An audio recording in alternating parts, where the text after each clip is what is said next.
the Palestinian ambassador to Ireland, Dr. Jilan Wahba Abdalmajid.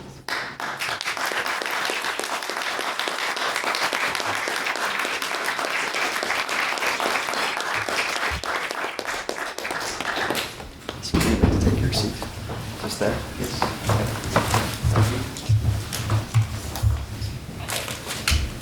Members of the House, I am incredibly pleased to cordially invite you and welcome you into Riddel Hall in what is the second instalment of our LitTalk series of the 177th session in conversation with the Palestinian ambassador to Ireland, Dr. Jilan Wahba Abdalmajid.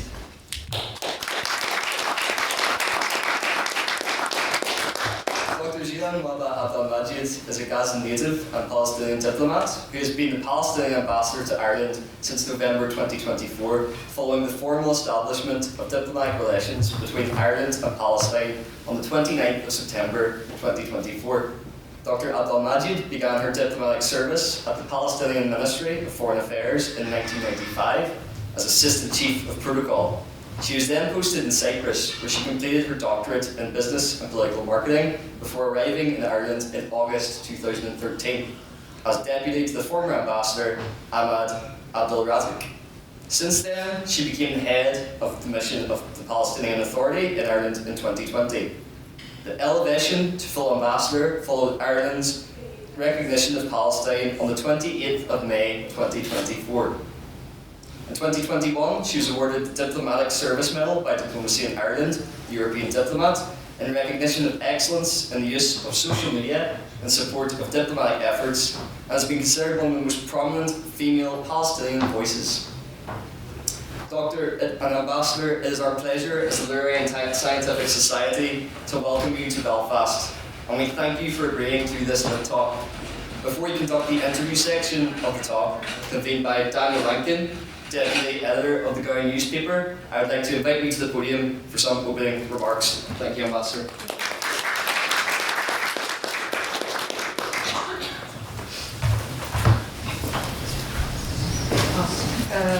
Thank you very much, Rutherford Society, and I would like to show gratitude for me to be here. I think this is the third or the fourth time to be in Queen's University, Belfast. It's given me great pleasure to be in with your society for the first time, and hopefully it will not be the last time. And I will talk about the current situation. I will just give a small briefing before I will be open to any questions and the conversations. But I would like to thank you for allowing me this opportunity to be again in Queen's University. So thank you, as I said, for inviting me to be here in the university, and you gave me this opportunity to speak to the LitTalk Society about the situation in Palestine and the ongoing grave situation endured and being faced by Palestinian people as Israel, the occupying power, persists with its colonial, racist, and genocidal acts and crimes against them. In full view of the world, Israel is entrenching its foreign occupation of the state of Palestine, an illegal occupation appalling, nearing in the 59th years, depriving the Palestinian people of their inalienable rights, foremost the right to self-determination and freedom. The new year has thus tragically begun as the last ended, with continuation of Israeli military and settler attacks, not only in Gaza, it's in the West Bank as well, killing and injuring Palestinian civilians, destroying properties, terrorizing entire communities, and forcibly displacing more Palestinian families.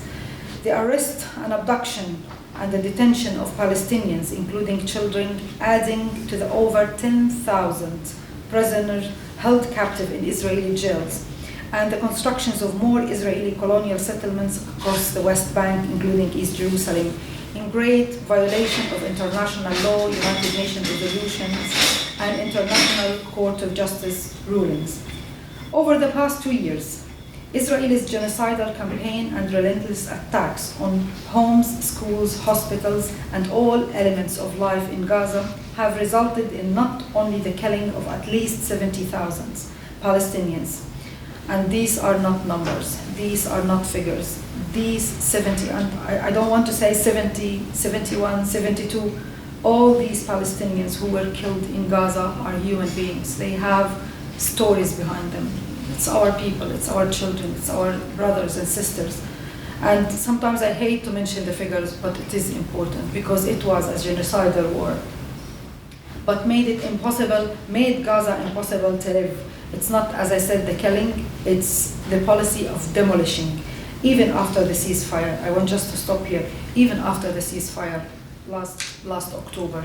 Since last October until today, more than 400 people, as if there is a ceasefire. It's a fragile, and with all the efforts that's coming from the American administration, President Trump, yes, it was very good to have a ceasefire because the machinery, the killing machinery stopped, but not completely. With all the efforts that to stop this genocidal war against the Palestinian Gaza, it didn't completely stop, and the suffering continue with different cases, and I'm sure that we'll touch base on these things later on in today's. So, however, the real estimates indicate a much higher number, with thousands of people missing or trapped under the rubble. The death toll also doesn't count for the deaths caused by the lack of humanitarian access, lack of health care, and other indirect deaths resulting from this ongoing genocide. It's impossible to fully describe the extent of the suffering and hardships being endured by my people in Gaza and in the West Bank as well. It remains a situation of ongoing agonies amid ongoing atrocities. Palestinians in Gaza continue to be exposed to the harsh elements, not only the killing machinery of Israel, but as well to the environment. With a fragile ceasefire, the US announced it is moving to the second stage of Trump's plan for Gaza. The new Peace Council announced, Executive Council members named, and the Palestinian National Committee has been assigned, with the hope that they will bring peace to the Palestinians. In our reading of the development, we welcome Trump's plan, but that Israel was allowed to commit war crimes without consequence only emboldens its impunity. Countless crimes have been committed by the Israeli government, occupation forces, and armed colonial settlers as part of this illegal colonization campaign. Actually, it's not a campaign, it's a policy of displacement and erasure of the Palestinian people. Settler terror attacks continue targeting the Palestinians in the West Bank, including East Jerusalem, especially farmers and sheep herds, with settler gangs causing civilian casualties, setting fire to homes and vehicles, and destroying crops lands. This is experienced by our Palestinian population in the West Bank on a daily basis. Like, you know, there wouldn't, any household in the West Bank, whether in the cities is less dangerous than the villages and the towns. They cannot sleep well because every night they might put in their mind, expect an attack coming from settlers, burning vehicles, burning houses, and how many people, how many Palestinians, even before this genocidal war against Gaza, how many Palestinians were killed, burned by settlers, or direct attack to burn them alive by settlers. Rather than holding settlers accountable for their crimes, the Israeli occupation forces continues to abduction, detention, and abuse of Palestinian civilians, including some recently released in the hostage prisoner exchange, and torture, the medical neglect leading in the death of nearly 100 detainees since October 2023. This is occurring under the constant incitements of government officials, including the Israeli Minister of National Security, what they called him. Himself is a settler who last wrote a golden nose pen as part of his push to enact the death penalty against the Palestinian detainees, who faces a 99% convictions rate in Israel's military court, typically without evidence and always without due process. I focus on the prisoners' issues because I know that this issue is very important, and you understand it very well, like the Palestinians. Moreover, Israel's finance minister, also settler, has again declared that Israel is advancing de facto sovereignty over the West Bank. And this threat is not only a threat, it's taking active on a daily basis, with many of the settlements units increased on a daily basis, where people realized recently, it's not realized actually, they will soon realize after the approval of the E1. E1, it's an area that connects East Jerusalem and the West Bank. And this A1, it's a Palestinian land, but Israeli took the decision now to build. So they will connect East Jerusalem with, they will connect the Ma'ali Adumim and East Jerusalem, and Jerusalem as they announced it, their capital. So this area will disconnect the north part of the West Bank and the south part. So this will cause a real problematic to the state of Palestine. And I know that the European Union and the international community called Israel not to, but the Israelis already took the decisions and they have the plan ready to kick off the work and to build these settlements and this area completely. We will talk later on as well, and maybe you have more question about this. Based on the recent report from early 2026, 2025, East Jerusalem has been experiencing intensifications of the Israeli law, policies and practices. And I focus on East Jerusalem because East Jerusalem is part of the state of Palestine according to the international law. That the UN and various human rights organizations described as serious violation of international law, including potential apartheid and war crime. This include, and I focus on East Jerusalem, and we have to not to forget it's part of the West Bank, it's an occupied territories, it's part of the 1967 borders. The Israelis yesterday, 2 days ago, they start to demolish the headquarters of the UNRWA. They just think that when they demolish the UNRWA or assign it as a terrorist group, that would end the refugee cause of the Palestinians or the refugee issue of the Palestinians. Regardless what they think, I am a refugee, and my children, when they ask them, they are a refugee, the descendants of more than 7 million refugees around the world. The rights must be protected, and it is protected by the UN organization. UNRWA is working for the refugees, and it's mandated back in 1948 for the Palestinians until their problem is resolved. So what they did in East Jerusalem, the seizure of the UNRWA, and as I told you that 2 days ago, they demolished it.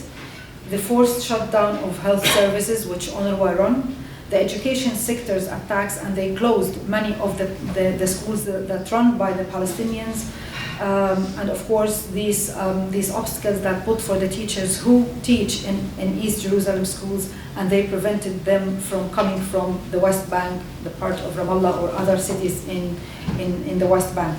The demolition and forced displacements is going ahead all the time, non-stop.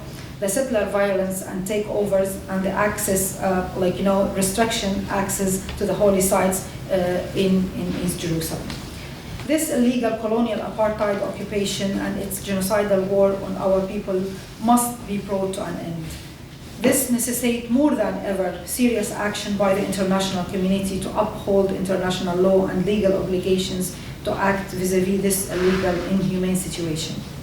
It's the time to put a halt to this impunity that totally contradicts and undermines any and all efforts to achieve a just, lasting and peaceful solution that will finally ensure the rights of the Palestinian people, including to self-determination and to the independence of the state of Palestine. And that will be the cornerstone for peace in our region and the whole world. No peace, no stability without the just cause of the Palestinian assault and in the occupation and have the state of Palestine free for its people. Thank you very much.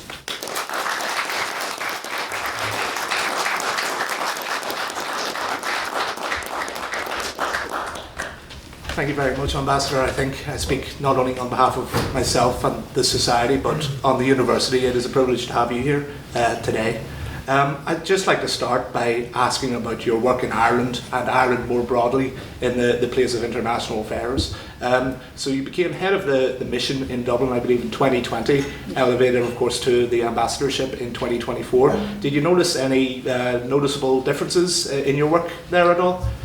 For me in Ireland, no. Mm-hmm. The only difference that I really start to realize after I become the ambassador is the order of precedence. Like, you know, when ambassadors invited to an official event, there is a precedence. Like, you know, you comes as when you, you present your credentials.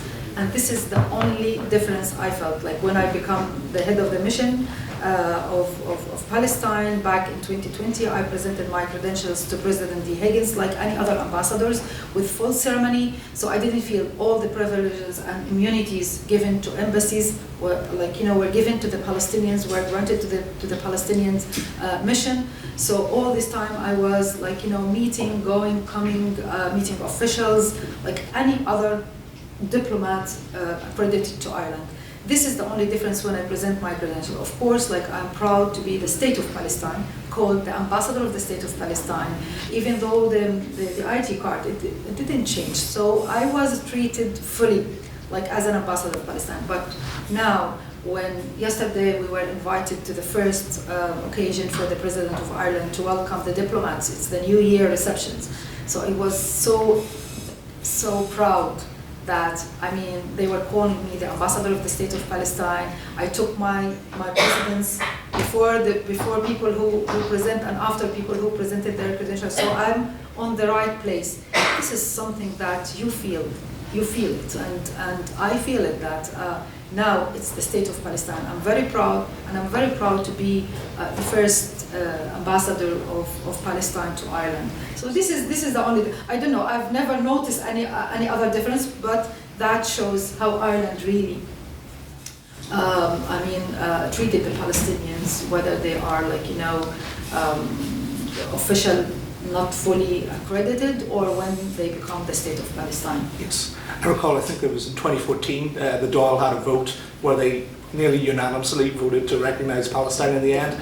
And then it was a year and a half ago, alongside Norway, Spain and I think Slovenia, that they all recognised Palestine. And then, as we know, back in last autumn, Canada, the UK, Australia as well. Do you think that Ireland is generally on the right track concerning the relations with Palestine? Yes, and to be honest with you, I know that we see that, Ireland always show this solidarity and support, whether on the government level or on the nation level, the people level. This is non-negotiable. This is, I never just negotiate about this. So the Irish government show this leadership after October 23, and their position, the role that they played over the past 2 years towards the cause of Palestine, whether within the EU, within the international organizations or the United Nations, they really show leadership in supporting the rights of the Palestinian people and their just cause. So Ireland showed this solidarity before the genocidal war against the Palestinians, and after that their position were very strong. And of course, this is not only a reflection of how the nation, how the people of Ireland support the Palestinians, but them with this history of support for the Palestinians, and we share the same history of, as you know, of colonization. Yes, absolutely. I'd just like to ask, so Ireland, I believe the US, for example, import more from Ireland than they do from Britain. They're the second biggest source of imports in all of Europe. But at the same time, there's been instances where American politicians and diplomats have criticised the relationship. I recall, I think it was a few months ago, that Mike Huckabee, the American ambassador to Israel, said that Ireland's Occupied Territories Bill was an example of diplomatic intoxication. So Ireland is having an economic relationship with the most powerful economy in the world. how can we have some sort of political leverage in making relations more cordial? Listen, I mean, the Occupied Territories Bill, I was on this when first Senator Francis Black submitted this bill to the Senate, and with all the stages that passed, 5 stages over the Senate to pass this piece and then move to the dole. I was on all these discussions, officially and unofficially, when there is campaigns going around in Ireland. The bill in itself, it's according to the Irish position towards international law and respect of human rights, and it's as well show the Irish position toward justice and human rights. This bill, it's according to the international law. It was written, it was approved, all of the stages. It wasn't at all in any stage with all the opinions and views that come from experts of international law. It's according to the international law. That doesn't mean something that today, because Ireland is they have trade relations with X or Y or Z, this will be accordingly to implement this bill. This bill in itself, it's part of legislation that it's according to the international law. It's not contradict the international law. So it will go it's for the occupied Palestinian territories. At the first time when it was submitted or introduced to the dole, it was for general phrase of occupied territories. So the idea itself is that when something is presented to the legislative council here or to the legislation, I'm sure that there are many legal views to evaluate and to put it. But the people who present it as well, they did their homework on researching and get the views of experts of international law and European law experts. So this piece of bill was put according to the international and European law. So I don't see that this will contradict, to implement it just for the Palestinian or because Ireland support the Palestinian. It's a piece of legislation that was put according to legal terms, according to the EU laws and to the international law. That's right. I suppose bringing up America, because of course the many UN Security Council resolutions that have been vetoed concerning Gaza, almost all have been American. Do you think America, with the current Gaza peace plan, they really care about peace and stability? They care about peace, yes, I do understand. But definitely, when you think about peace, it's not like the American think about peace. It's not like the Palestinian think about peace. It's not like the Israelis think about peace. Everyone think of peace from their own perspective, from their own interest. So what we wanted, from the whole world to think in a way that when I say peace, it means peace. Peace for you, peace for me. I want to live, I want to protect my own people. I want to live in dignity. I want to live really not to kill and to be killed on equal, because every human being on this earth must be treated equal and must get the same rights as you want to give, obligations. So this is how I feel that if this is the intention, definitely we have to support and we have to encourage. If things will be just only from their own perspective, there must be a big question over this. Absolutely. Northern Ireland, of course, went through comparatively a much smaller conflict over 30 years, which ended in 1998. Do you think that there's anything in this peace process that can be brought in from the Good Friday Agreement and the Northern Irish peace? Yes. You know what? The first thing that come to my mind when we like myself and my colleagues read about the Good Friday agreements and the results. The first thing that comes to our mind, when there is a goodwill, there will be always a way. Yes. So at that time there was a very, very good welcome from the Americans, and they mitigated in a very good way. and it brought peace to the island. Maybe you can, okay, it's not 100% as you wish, but definitely it will take time. If it's not this generation, the next generation, things will be moved to a real peace that everyone will feel it, endure it, and realize how important was the engagement of the United States in the goodwill to bring peace to the island. Towards the end of this month, actually it's next week, Ireland will be hosting the Global Alliance for the Two-State Solutions. And it's a big address of the experience of the Irish people of the Good Friday agreements, of the decommission of the arms, of how to bring peace to the but mainly we wanted to learn from the Irish. It's not only the Palestinians, but it's an international meeting to learn how the Irish experience was very good, very strong, and they can teach it to others. And we wanted to learn from your experience how you manage 30 years of this peace that brought this island, stop the killing, stop all these problems, and you build on this year after year. It's only 30 years, but I'm sure that within another 10 years, things will completely, your generation will endure a fully 100% comprehensive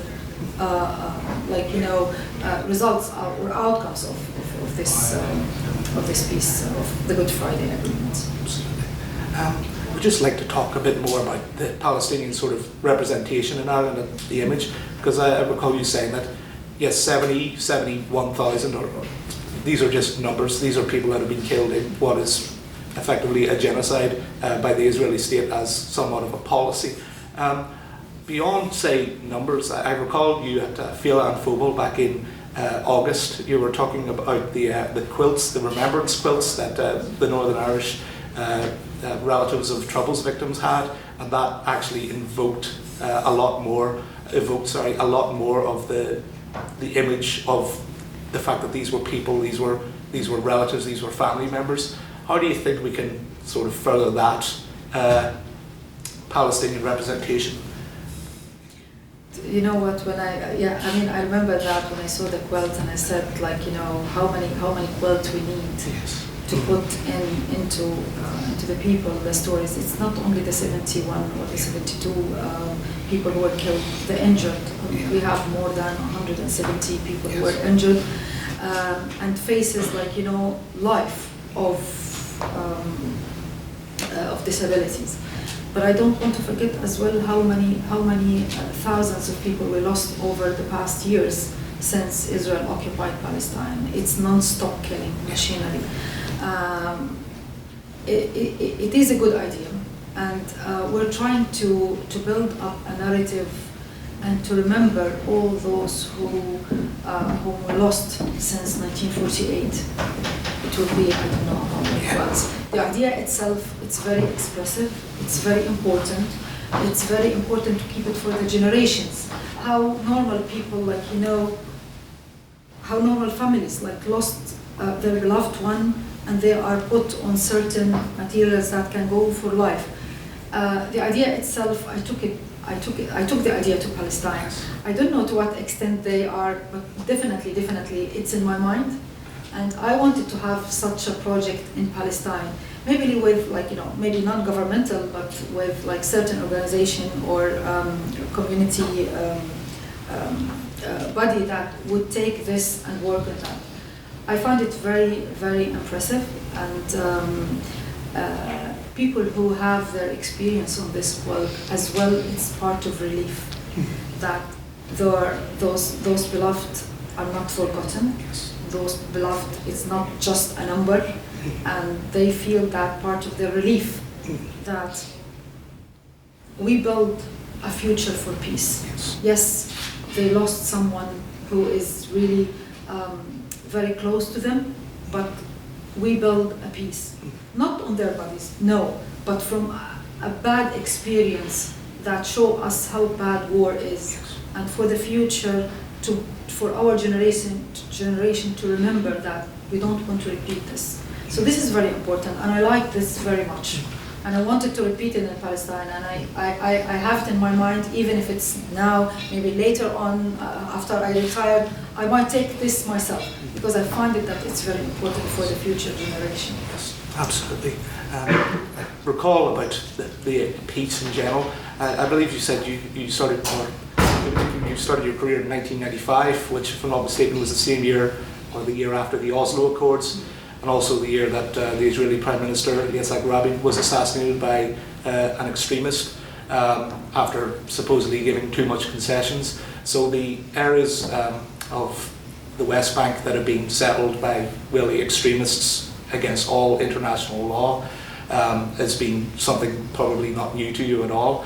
How have you sort of seen engagements with the West Bank over the past 30 years? Has it really changed a lot or towards peace? Because it seems to be quite overlooked compared to the genocide in Gaza. So it's non-stop policies of dispossession, of displacement, of colonization, and we realize this year after year. Over the past 30 years after the signing of Oslo, I mean, there were only a few settlements built in the West Bank. Now, Israel controls over 60% of the West Bank and built more than 270. I mean, if I want to get the right number, it's 300 and over settlements and outposts, and most of them they legalize it with almost near 1 million. The exact number is almost 900,000, and it's according to OCHA, it's 890 something settlers live in the West Bank. These people, these settlements were built on the stolen lands of the Palestinians. Stolen lands. They confiscate lands, they take it according to their orders, and they build settlements. And they brought, and they will continue to bring people from around the world to live in these settlements with so much incentives to allow them to come in. When the Israelis themselves, they killed Rabin, we the Palestinians, every single Palestinian, even small children, they realized that the peace process is dead at that time. And we realized that we will not go anywhere. But because we are responsible and we wanted to protect our people, to protect our rights, we continue in such a process because we decided to take this peaceful path. And we engage and coordinate this work with the international community. We get the support from the international community and you, and with our rights. And even though after 30 years the whole situation changed, as I said, like before, it was only a few settlements with a few settlers, less than 200,000, and now it's almost like 900,000. You see that commitment of Israel to any peace process with the Palestinians, it's not respected. We have more than 7 million Palestinians live between the river to the sea, as well the Israelis. Even in certain statistics, we have even more, 200,000 extras Palestinians live in this area. This population, it's make a nightmare for the Israelis. But if they think that, I mean, this is our land, we're deeply rooted in this land, and we will never give up our rights to this land. And we accept the compromise when we signed the Oslo that we have our own state of Palestine and our Palestinian state on the 67 borders. And we were real about peace. They would realize that this wouldn't lead to any peace. Yes. There is no commitment from the Israelis. However, for the past 30 years, the Palestinians were committed to advance and to talk and negotiate and take every aspect in the international law to take it to a different level, to implement it to a different level. But it didn't work with the Israelis, and that we couldn't until Israel launched this aggression back in 2003. and certain reports, UN reports, say that it's level to a genocide. You realize that the Israelis, they don't want peace, and they just want the land. They want to colonize in this land, and this land for the Israelis, and we don't want any Palestinian. This is what we see and we practiced in Gaza, because Gaza completely flattened. Gaza, there is no possible life, a normal life for the Palestinian who left. And by the way, we still have 2.1 million Palestinians live in Gaza in a very, very, very, miserable conditions. This is what they want. They want more, they kill Palestinians, they want to displace the Palestinians, and they did. We have more than 200,000 Palestinians left Palestine during this war. I'm not sure about the figure, but around this number. With the many people injured, their injuries can go for life. With the many people who lost life, as I said, not as directly by the killing, bombardments or attacks, but like normal people, like cancers, diabetes, liver problems, children. You know that we have in Gaza 60,000 pregnant and breastfeed women, even though during the war. So life continues, production of war continue, and the people wanted to have life. The life is stronger than death in Gaza. I will give you one or a couple of figures about education, and during this war we graduate more than 200. Recently it's 200 doctors, 200 doctor graduates in Gaza. And I know that when I'm saying this, it's not I read this. I know from my relatives, from the first couple of months after this genocidal war, even though with with fear and miserable life under the attack, the daily attack, day and night attack from the Israelis, students, they're into universities, and many of them graduate. They didn't stop. I cannot say that everyone was able to continue their educations, but whoever have a mobile, the only thing that was working during this war, the telecommunication. Telecommunication, not for our reasons, for their reasons, and you know why telecommunications, network was fully worked. Okay, certain days is not completely working, but it's the only way that Israel can control the people. But we took the advantage of it for the students who have access to internet to finish their educations.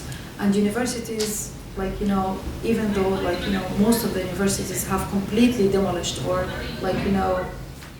some of them still have, but with the iClouds, with all these technologies, we manage to communicate with certain students, certain teachers, and the education process continue, even though it's not as we want, but it is, and many graduates during these couple of years from the students, and that gives you as well a sense of how education is very important, how life is very important. We're not people who were created to be killed or to kill or to be other than a people who love peace and wanted to live.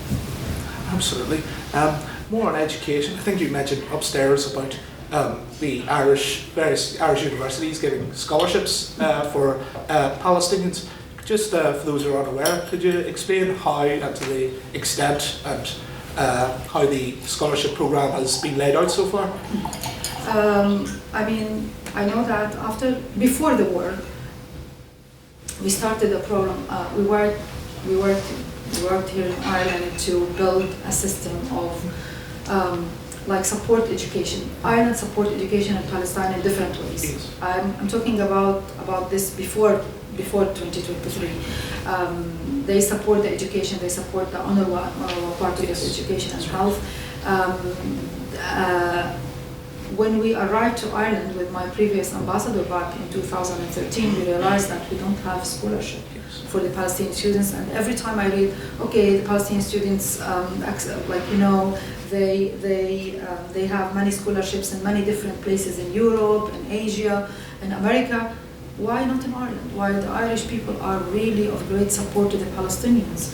So we made our homework, we researched, and we worked hard with the Irish universities, and we managed to get approval, and many of the universities, actually all the universities, welcome the idea of hosting Palestinians with a scholarship, whether it's fee waiver, EU waiver. But anyway, we did the whole research and we presented to the Irish governments, and of course they take their time. I remember at that time Minister Simon Coveney with the Irish government decided to have this program for the Palestinian students, and they offered 30 scholarship for postgraduate master degree for 1 year to be fully covered by the Irish government.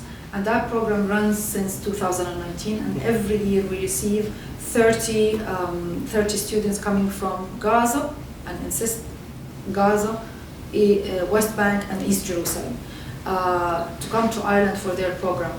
And they are, I receive every year those students, or part of these students. They are amazing. They were selected, not selected, of course, they passed all the examination and the interviews, but they are amazing students representing Palestine in Ireland, and this program runs since then. And I know after the war, actually many of the Irish universities as well, they wanted to help the Palestinians. And as well, I visited many of these universities trying to put a program to online education, because I don't want our students to leave Gaza. So many of them, they decided to go into a different level and take some students to help them to finish their education. And the program run by many of the universities, and they have students. We have more than 60 students, not through the embassy, but through direct engagement with the Irish universities, who have full scholarship, postgraduate, undergraduate in the Irish universities. And you just told me that as well, Belfast is as well hosting Palestinians under the University of Sanctuary, and this is very, I was very pleased to know this news. I hope that this opportunity is given to the Palestinians. You will not regret it. The Palestinians are really very, very good students and prominent students. Just one last question before I open it up to the audience. It's quite very recent news. So the WEF is occurring currently at the moment in Davos. On Tuesday, Donald Trump stated that the UN had never helped him and that his Board of Peace could help replace it. And I think 2 hours ago, just this morning, upon when it was signed, he said that he's a real estate person at heart. It's all location, which perhaps maybe echoes what he was saying last February about Riviera and so on. What do you think of that? Does that follow sort of dehumanizing remarks he's made, or? I just wanted to note something, that the Board of Peace was created by a mandate of the United Nations to bring peace to Gaza. And this is the main mandate, that the Board of Peace is actually mandated for a couple of years to bring peace to Gaza. This is the main aim. And when I say mandate, so it's international body that must be formed to protect and to bring, not to protect, to bring peace to Gaza.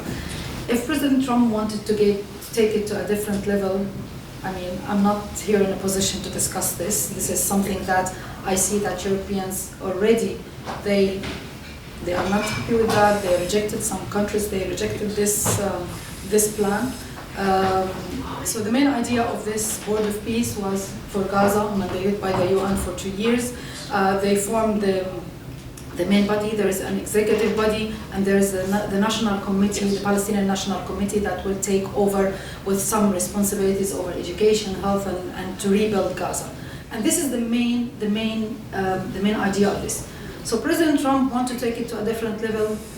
This is completely to the international community to see where to stop it, where that it's dangerous, where to abide by these. But this is exactly the pictures from the Palestinian side. And we support our Palestinian community. We know that they are working according to the Palestinian interest. And we hope that this will be within the mandate of the United Nations, the Security Council 2803. I'm just going to put it to the audience. Sorry, does anyone have any questions at all? Yes, go ahead. This is a little bit unserious, but Eurovision now is in a lot of controversy with a lot of people pulling out because of Israel's participation. And what do you think of like soft power being wielded? Because that's something that Ireland and Palestine are doing, and something that Israel does through Eurovision, as with most other countries. And do you think like a boycott is effective, or it shows like the proper solidarity, or like we have basically what your opinions on Eurovision in Israel? Listen, the BDS movement is a very strong movement. I know that in Ireland they have a very strong history over the dance stores and the apartheid regime in South Africa, and how Ireland like led in that during that time.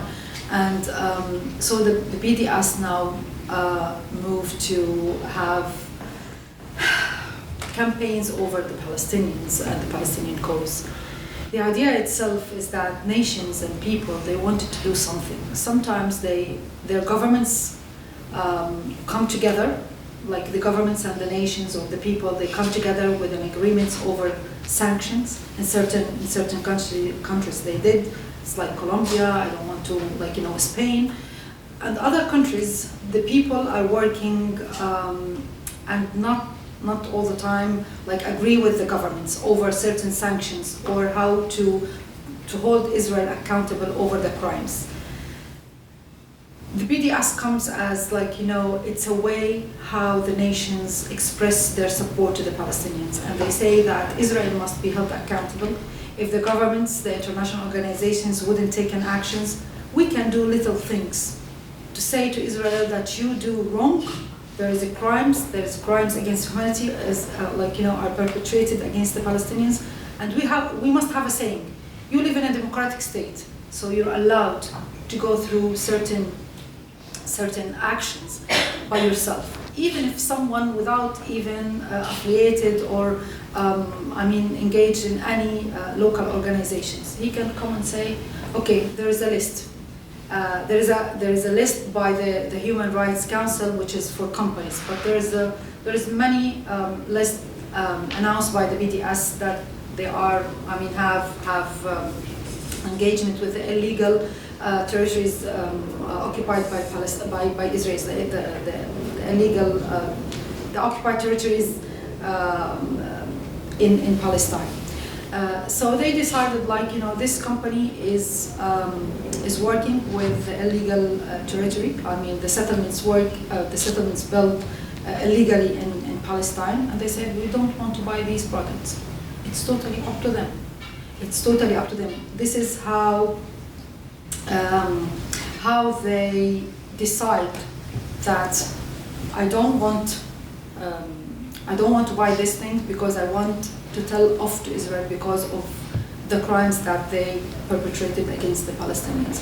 So, as you live in a very democratic states, as you have the freedom to decide what you want, so this is part of actions that people can take. Of course, some countries might take these actions and put sanctions over Israel in certain areas, and there are people actions. BDS movement shows some kind of reflections from the normal people towards the violation of international law by Israel. So they decided to take this. So, with full respect to everyone who decided that I wanted, as a matter of principle, to take this action. It was an idea that works with South Africa, and now many people, they are angry of what Israel is doing against the Palestinians, and with a simple way to boycott certain kind of products produced by illegal settlements in Israel. I'm not saying boycotting Israel. I'm saying maybe they say boycott Israel, but when it comes to official, they say boycott the settlements or produce in the settlements in the occupied territories. So this is kind of ways for the world to decide how I want to respect international law and to take action over these atrocities and over these crimes that perpetrated by Israel. You had briefly mentioned there Eurovision, for example. Do you think that the boycott of Eurovision will have a political effect at all in Israel as part of the cultural boycott? You know, it's not everything in this world must have an effect. Sometimes to act with principles, with moralities, with respect to the international law and to the humanity itself. It means a lot to the people. Like, I know that the RTE will not broadcast the Eurovision.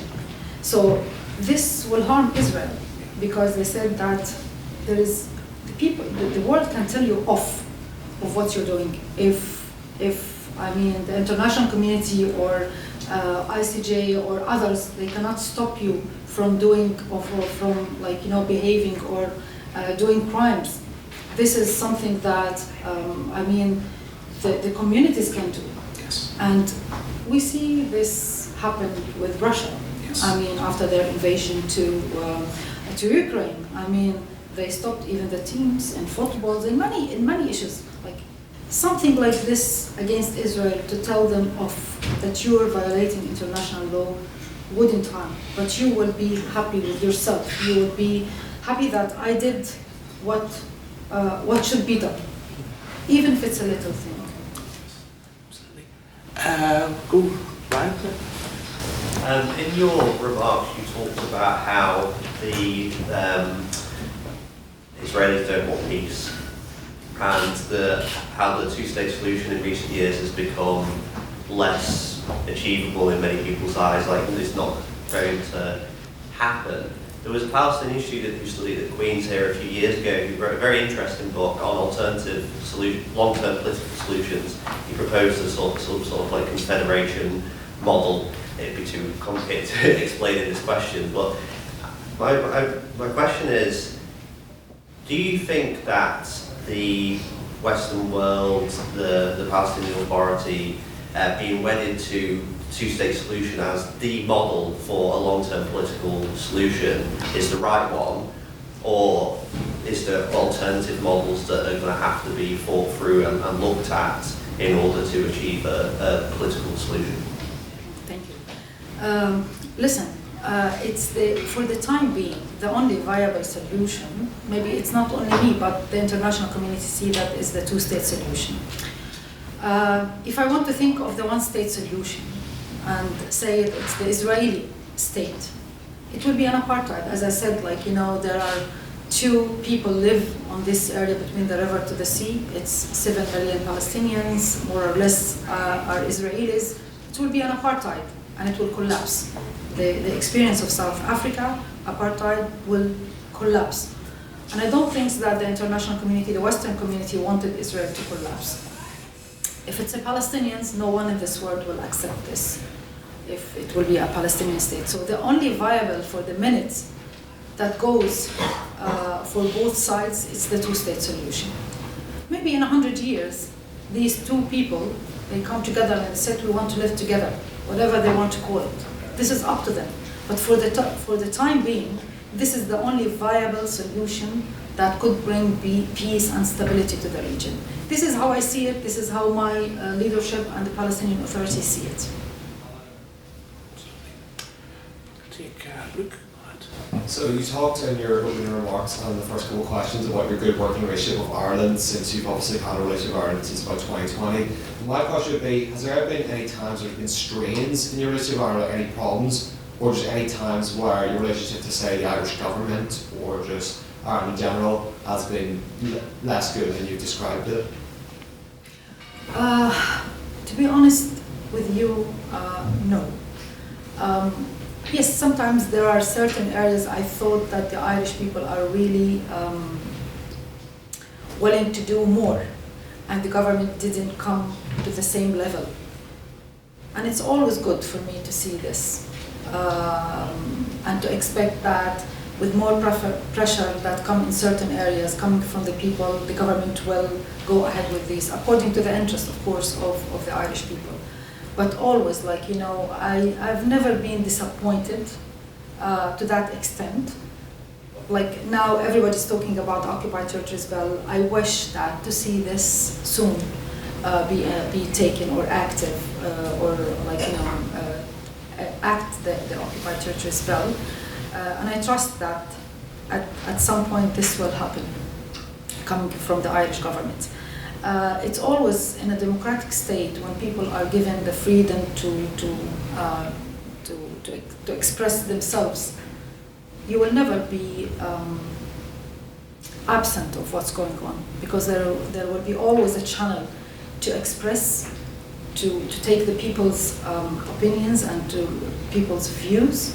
And when it comes to Palestine, I trust that the Irish people are always supportive of Palestine. So we keep this, between the nations, the people of Ireland and the governments. But I know I've never faced any disappointment over this, to that extent, to show. Yes, from yourself. Yes. As someone from Turkey, the Turkish people support the Palestinian cause a lot, as well as multiple other countries. As you're the ambassador to Ireland, we have talked about at majority from the Western point of view, but talking about countries more closer to Palestine, or people like Southern American countries or countries far and wide. Has that, do you think, made a difference in the terms of Israeli government's stance on what they're doing, or has that reached Gaza or any other Palestinians? That's one question. Thank you.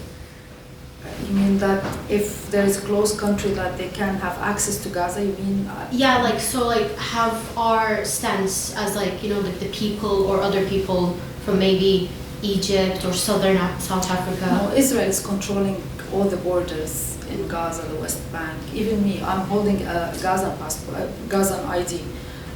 First of all, if I want to go to the West Bank, I need a permission from the Israelis. But even though no access to the Palestinians from the Rafah crossing now is closed, any UN organizations or international organizations want to come to Gaza, they must coordinate with the Israelis. They will be allowed from different access. So there are Doctors Without Borders, there is UNICEF, there is others who can come into this. It's a very dangerous area, but they given permission to go to Gaza. And of course there is a special coordinations between these organizations, international organization, and the Israelis, so they are protected. However, the World Kitchen, who worked in Gaza during the war, they have been attacked and killed by direct bombardment by the Israelis. So it's unsafe, but there is some kind of coordinations between those organizations and Israel to allow their staff to be in Gaza. But other than this, no, it's completely and total closure. Just take one more question there from yourself. Hello, this is not a statement aiming to justify the acts followed by the State of Israel, but what are your thoughts on the events of October 7? Sorry, what? I'll stand up. Hello, this is not a statement aiming to justify the acts followed by the State of Israel, but what are your thoughts on the events of October 7? Okay. Listen, we were very clear at the beginning that the Palestinians who choose the peaceful path towards any settlements with Israel, we wouldn't allow ourselves to accept killing of any innocent or to take hostages of civilians. So this is totally our position from the first few days after the 7th of October.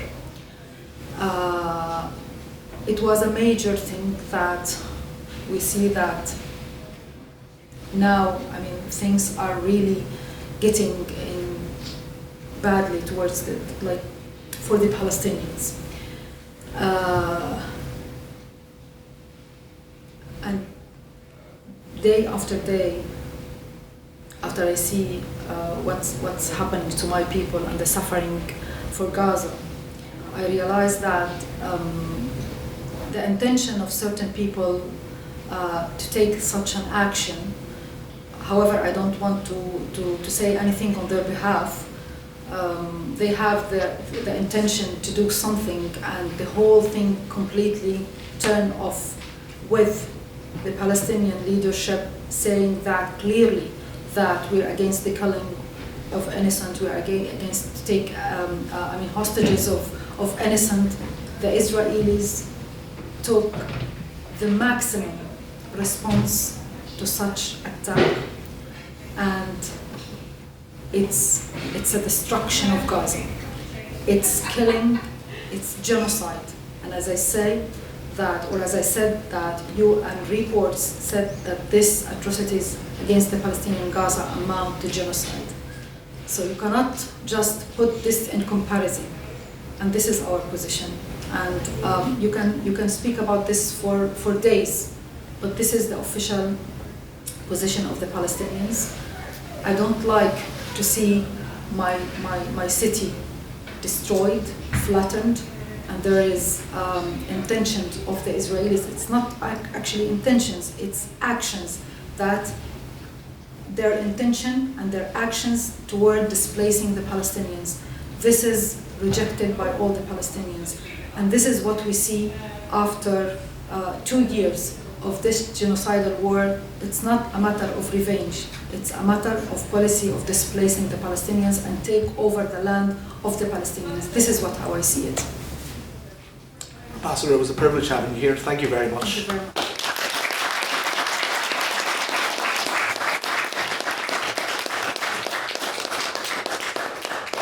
Yes, members of the House, what you've witnessed here today is a demonstration of 3 of the core values of our society, values which we pride ourselves on, the ABCs of LitTalk, if you will.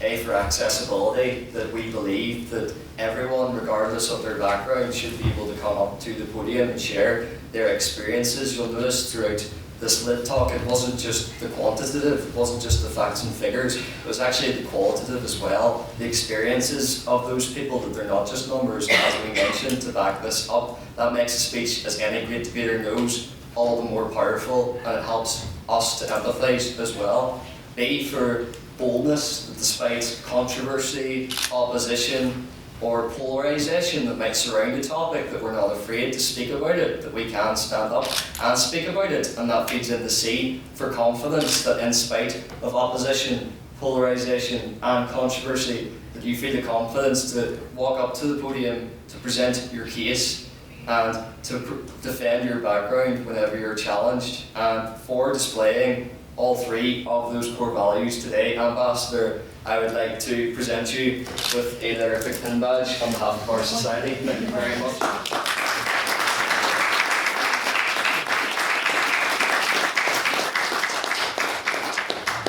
And finally, I would like to thank all those who have been involved in this LitTalk today. I would like to thank our events officer, James Turish, for his amazing work. I would like to thank Queen's University Belfast for hosting us in Riddel Hall. I would like to thank Daniel Rankin for conducting an excellent interview, and for you all for being part of this important dialogue. And finally, once again, I would like to thank Dr. Jilan Wahba Abdalmajid, Ambassador, for your contributions. So thank you very much all for joining us, and I call this meeting adjourned.